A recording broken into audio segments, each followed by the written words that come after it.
Good evening. Our news summary for this Monday, 14th of April. A group of representatives from several government entities, civil society, and some in the private sector are meeting to discuss the country's next action plan regarding open government partnership.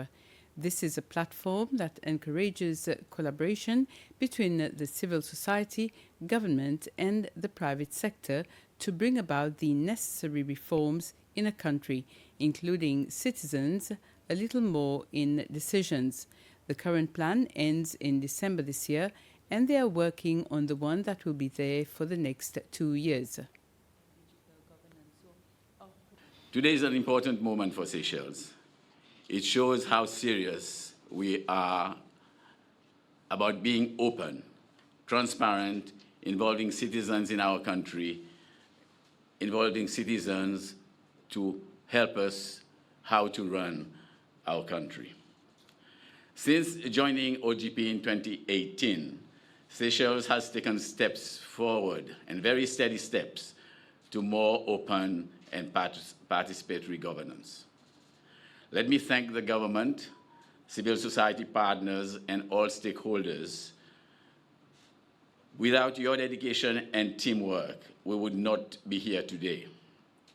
Your support made our first and second action plans possible and meaningful.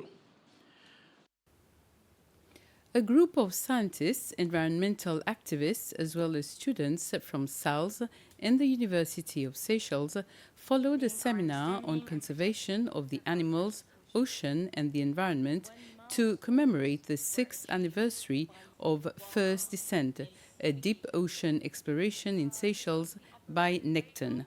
The Danny IV Foundation organized this activity at the Eden Bleu Hotel. During the ceremony, the DFF also launched the second edition of the Danny IV Foundation Ocean Innovation Award.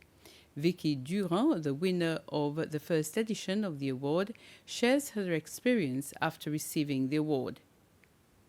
Winning the first Ocean Innovation Award last year was one of the most meaningful moments of my journey. It wasn't just recognition, it sparked a deeper sense of purpose. As part of the award, I was granted a 5-day educational visit to the Necton headquarters in UK. Though short, those 5 days were truly transformative. At Necton, I was surrounded by a team of dedicated ocean scientists, educators, and innovators who challenged the way I thought about marine conservation. They helped me see my project through new lenses as something that wasn't just local, but scalable and globally relevant.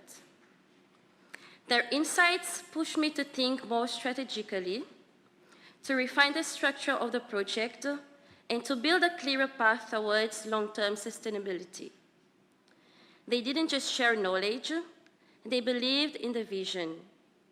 That belief stayed with me. I returned home more confident, more inspired, and more committed than ever to building something that truly serves both the ocean and our communities. With that momentum, I entered a regional pitching competition with the Save the Ocean project, alongside initiatives from Seychelles, Mauritius, Madagascar, and Comores. Out of 113 projects, Save the Ocean was selected as one of the final 20 to pitch, and we proudly won first place in the tourism sector, proving how impactful this initiative can be for ecotourism across Indian Ocean. The Office of the President today announced the appointment of David Bianchi as the new Principal Secretary for Civil Aviation, Ports and Marine. Mr. Bianchi holds a Master of Science degree in Economics with a specialization in industrialization, trade and economic policy from the University of Strathclyde in Glasgow, the United Kingdom. He brings with him 31 years of experience in the public service. Mr. Bianchi began his career in July 1994 as an economist in the then Ministry of Industry. Prior to his appointment as Principal Secretary, he served as Director for Strategies, a position he has held since December 2017.